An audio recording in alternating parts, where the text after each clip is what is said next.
बेगूसराय में पदयात्रा के बाद पटना के एसकेएम हॉल पहुंचे राहुल गांधी। संविधान सुरक्षा सम्मेलन में शामिल हुए। कहा यह संविधान हजारों साल पुराना, इस किताब के भीतर अंबेडकर जी, फुले जी, नेहरू जी की सोच है। संविधान सुरक्षा सम्मेलन में बोले राहुल गांधी। कहा यह संविधान हजारों साल पुराना है, इस किताब के भीतर अंबेडकर जी, फुले जी, नेहरू जी की सोच। देश में सच्चाई बोलना आज मुश्किल है, हम लड़ रहे हैं सच्चाई की लड़ाई। जेडीयू सांसद ललन सिंह ने राहुल के बिहार दौरे पर तंज कसा। कहा संविधान को लेकर घूमने का राहुल गांधी ने फैशन बना लिया है, संविधान की धज्जियां उड़ाने वाली करते हैं। संविधान की बात गांधी परिवार ने कभी नहीं रखा संविधान का ध्यान। बिहार के बेगूसराय में कन्हैया कुमार के पलायन रोको नौकरी दो पदयात्रा में शामिल हुए राहुल गांधी। पदयात्रा में दिखे कांग्रेस और एनएसयूआई के झंडे, हजारों कार्यकर्ता यात्रा में शामिल। बेगूसराय में कन्हैया की यात्रा में ज्यादातर युवा व्हाइट टी शर्ट पहने हुए नजर आए। राहुल ने एक्स पर पोस्ट कर सभी से की थी व्हाइट टी शर्ट पहनने की अपील।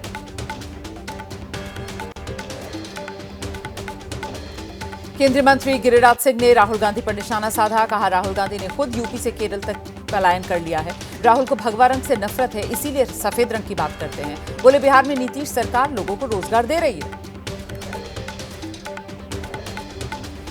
बिहार बीजेपी के प्रवक्ता कुंतल कृष्ण ने राहुल गांधी को बता दिया राजनीतिक पर्यटक। बोले राहुल गांधी को आरजेडी के साथ मिलकर सरकार चलाने पर माफी मांगनी चाहिए। इनके राज में बिहार से बाहर चले गए थे उद्योग।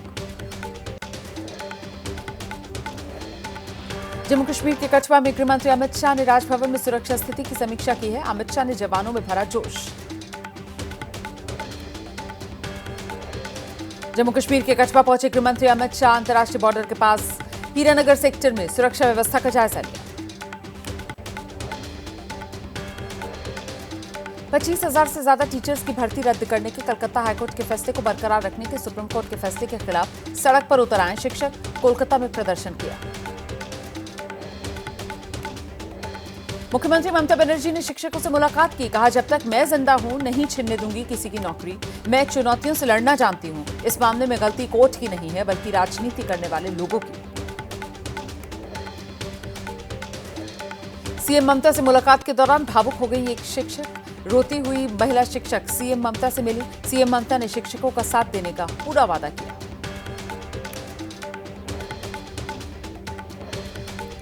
कोलकाता में शिक्षक भर्ती मामले में बीजेपी युवा मोर्चा का ममता सरकार के खिलाफ प्रदर्शन। पुलिस ने कई प्रदर्शनकारियों को हिरासत में लिया।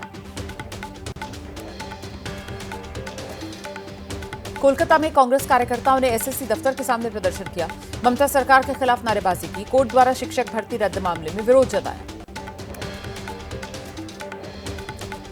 मणिपुर के थराब में बीजेपी अल्पसंख्यक मोर्चा के प्रदेश अध्यक्ष असकर के घर पर तोड़फोड़ हुई है। वक्फ संशोधन कानून का समर्थन करने पर घर में आग लगा दी गई है। असकर से वक्फ कानून का विरोध करने का दबाव बनाया गया है। जम्मू कश्मीर विधानसभा में कांग्रेस के विधायक इरफान लोन और बीजेपी विधायक विक्रम रंधावा के बीच धक्का-मुक्की हो गई। वक्फ कानून के खिलाफ प्रस्ताव की मांग को लेकर सदन में हंगामा हो गया। विधानसभा कल तक के लिए स्थगित। नेशनल कॉन्फ्रेंस के विधायकों ने जम्मू कश्मीर विधानसभा में फाड़ी वक्फ बिल की कॉपी। वक्फ बिल पर चर्चा की मांग पर अड़े नेशनल कॉन्फ्रेंस के विधायक। वक्फ संशोधन कानून के खिलाफ अब तक सुप्रीम कोर्ट में दायर हुई 9 याचिकाएं। वरिष्ठ वकील कपिल सिब्बल ने सीजेआई के सामने रखी जल्द सुनवाई की मांग। चीफ जस्टिस ने कहा है जल्द सुनवाई के अनुरोध को लेकर पहले ही व्यवस्था बनी हुई है, आपको यहां इसे रखने की कोई जरूरत नहीं थी। अमेरिकी तारीफ से भारतीय शेयर बाजार में हाहाकार मच गया। सेंसेक्स 2300 और निफ्टी 750 अंक से ज्यादा की गिरावट के साथ बंद हुए। अमेरिकी राष्ट्रपति डोनाल्ड ट्रंप के टैरिफ से दुनिया भर के शेयर बाजार हिल गए हैं। हांगकांग में 10, ऑस्ट्रेलिया में 6, चीन में 5, जापान, सिंगापुर के बाजारों में 7% से ज्यादा की गिरावट दर्ज की गई। तमिलनाडु सरकार के मंत्री के.एन. नेहरू के भाई रवि और उनकी कंस्ट्रक्शन फर्म टीवीएच ग्रुप से जुड़े लोगों के ठिकानों पर ईडी की रेड। मंत्री नेहरू के बेटे अरुण नेहरू भी ईडी जांच के दायरे में। यूपी के गोरखपुर में पूर्व विधायक और समाजवादी पार्टी के नेता विनय शंकर तिवारी के 10 ठिकानों पर ईडी की रेड। गंगोत्री एंटरप्राइजेस के नाम पर घोटाले का आरोप। बैंक से बड़े डिफॉल्टर हैं विनय तिवारी। गोरखपुर, लखनऊ, नोएडा और मुंबई के ठिकानों पर छापा चल रहा है।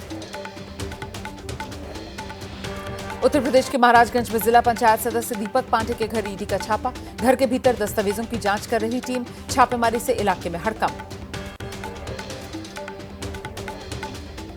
गोरखपुर में मदन मोहन मालवीय यूनिवर्सिटी के कार्यक्रम में शामिल हुए सीएम योगी आदित्यनाथ। कहा, आने वाले 2 साल में भारत बन जाएगा तीसरी सबसे बड़ी अर्थव्यवस्था। बोले, देश वही है, संसाधन वही है, तंत्र भी वही है, लेकिन नेतृत्व बदलने से भारत ऊंचाइयों तक पहुंचा है। उत्तर प्रदेश के गोरखपुर में फरियादियों से मिले सीएम योगी आदित्यनाथ। अलग अलग जिलों से पहुंचे लोगों ने सीएम को समस्याएं बताई। सीएम ने अधिकारियों को समस्याओं को दूर करने के निर्देश दिए। गोरखपुर में सीएम योगी ने फरियादियों के साथ आए बच्चों को दुलार किया। बच्चों को चॉकलेट्स बांटी। परिसर में मौजूद मोर को सीएम ने फल खिलाए। तमिलनाडु के तिरुवरूर में अरुलमिगु त्यागराज स्वामी मंदिर में मनाया गया भव्य रथ उत्सव। लाखों श्रद्धालुओं ने रथ उत्सव में भाग लिया। सुरक्षा में तैनात किए गए 2000 से ज्यादा पुलिसकर्मी। महाराष्ट्र दौरे पर पंडित धीरेन्द्र शास्त्री ने दिया क्रिकेटर वाला अवतार दिखाया। महाराष्ट्र पुलिस की टीम और सेवादारों की टीम के बीच मैच हुआ। क्रिकेट मैदान में गेंदबाजी और बल्लेबाजी करते दिखे पंडित धीरेन्द्र शास्त्री। झारखंड के पूर्वी सिंहभूम में असामाजिक तत्वों ने हनुमान मंदिर के पास फेंका प्रतिबंधित बांस का टुकड़ा। इलाके में तनाव है। हजारों की संख्या में इकट्ठा हुए लोगों ने प्रदर्शन कर दिया। आरोपियों को गिरफ्तार करने की मांग की। महाराष्ट्र के वर्धा से बीजेपी के पूर्व सांसद रामदास तड़स को देवली के राम मंदिर के गर्भगृह में नहीं मिली एंट्री। पूर्व सांसद का आरोप, मंदिर के पंडितों ने बुरा बर्ताव किया। वहीं पुजारी बोले, रामदास तड़स ने नहीं पहने थे योग वस्त्र, इसीलिए एंट्री नहीं दी गई। राजस्थान के भीलवाड़ा में युवक पर चाकू से हमले का विरोध। हिंदुवादी संगठनों ने किया आसिंद बाजार बंद करने का ऐलान। समुदाय विशेष के युवकों पर हमले का आरोप है। घायल युवक का अस्पताल में इलाज चल रहा है। दिल्ली में एक निजी स्कूल के बाहर अभिभावकों का जोरदार प्रदर्शन। फीस में 30 से 40% बढ़ोतरी का विरोध जता दिया। स्कूल प्रशासन के खिलाफ अभिभावकों ने जमकर नारेबाजी की। लखनऊ में मंडलायुक्त डॉक्टर रोशन जेकब ने कठौता झील और कुकरेल नदी का निरीक्षण किया। डीसिल्टिंग और अन्य कामों को जल्द पूरा करने के निर्देश दिए। मौके पर विभाग से संबंधित अधिकारी मौजूद रहे। मध्य प्रदेश में दमोह वाली घटना के बाद से पूरे प्रदेश में चलेगा फर्जी डॉक्टर्स के खिलाफ अभियान। सीएम की तरफ से निर्देश, एक्शन में स्वास्थ्य विभाग। मध्य प्रदेश के रतलाम में युवक पर हुए चाकू से हमले की घटना पर आक्रोशित हो गए हैं ग्रामीण। लोगों ने थाने का घेराव किया। दुकान में आग लगाकर सड़क पर चक्का जाम किया। मध्य प्रदेश के नर्मदापुरम में पुलिया से नीचे गिरी तेज रफ्तार बस। हादसे में 2 लोगों की मौत की खबर है। 10 से ज्यादा यात्री घायल बताए जा रहे हैं। उत्तर प्रदेश के बागपत में एटीएम से गायब हो गए 5 करोड़ 26 लाख रुपए। इस मामले का पुलिस ने खुलासा किया है। एटीएम में कैश डालने वाली कंपनी सीएमएस के 2 कर्मचारियों के घर से 4 करोड़ 62 लाख रुपए बरामद कर लिए गए। आरोपी गौरव तोमर और राकी मलिक को रिमांड पर लेने के बाद यह खुलासा हुआ।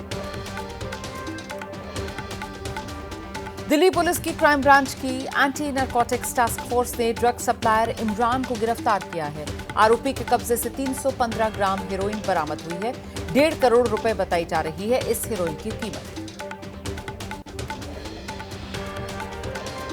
उत्तर प्रदेश के ग्रेटर नोएडा में गंगा जल सप्लाई की पाइपलाइन फटने से सड़कें तालाब बन गई हैं।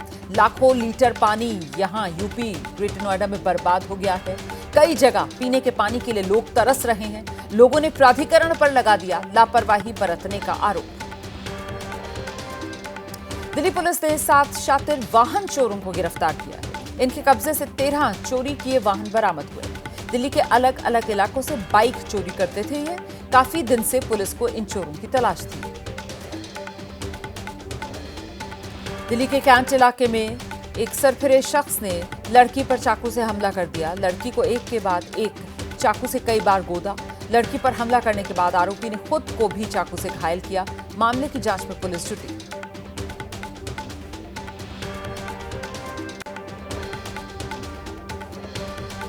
नवी मुंबई में पुणे जा रही बस हादसे का शिकार हो गई। अनियंत्रित होकर डिवाइडर्स पर जा चढ़ी बस। हादसे में बस ड्राइवर बुरी तरीके से जख्मी है। ग्रेटर नोएडा में तेज रफ्तार कार से आइसक्रीम के ठेले में टक्कर। हादसे में आइसक्रीम बेच रहे युवक की मौके पर ही मौत हो गई। पुलिस ने आरोपी ड्राइवर को गिरफ्तार कर लिया है। महाराष्ट्र के छत्रपति संभाजीनगर में यात्री विमान की इमरजेंसी लैंडिंग करानी पड़ी। विमान में सवार बुजुर्ग महिला की तबीयत खराब होने के चलते विमान को लैंड कराया गया। प्लेन से उतरते ही महिला की मौत हो गई। राजस्थान के अजमेर में गर्मी बढ़ते ही मिट्टी के बर्तनों की डिमांड बढ़ गई है। लोग घड़ों और सुराही की खरीदारी कर रहे हैं। गर्मी में पानी को ठंडा करने के लिए प्राकृतिक तरीका लोग अपना रहे हैं। दिल्ली में प्रदूषण से मुक्ति पाने के लिए सजग हो गई है सरकार। बढ़ते वायु प्रदूषण स्तर से निपटने के लिए लोधी रोड पर मिस्ट स्प्रे लगाए गए हैं। पानी की बौछार से धूल और धुंध पर काबू पाने का प्रयास भी। मौसम विभाग ने जारी किया है दिल्ली में अगले 3 दिन तक के लिए हीट वेव का अलर्ट। 40 से 42 डिग्री सेल्सियस तक पहुंच सकता है तापमान। केरल, कर्नाटक, आंध्र प्रदेश में बारिश की संभावना है। आईपीएल में आज रॉयल चैलेंजर्स बेंगलुरु और मुंबई इंडियंस के बीच टक्कर होगी। शाम 7:30 बजे से मुंबई में मैच होगा। बेंगलुरु ने अब तक 3 में से 2 मैचेस जीते हैं, वहीं मुंबई को 4 में 3 मैचेस में हार मिल चुकी है। आईपीएल में मुंबई और बेंगलुरु के बीच कुल 33 मैचेस हुए हैं। 33 में से मुंबई की टीम ने 19 मैचेस जीत लिए हैं। बेंगलुरु को 14 मैचेस में जीत मिली।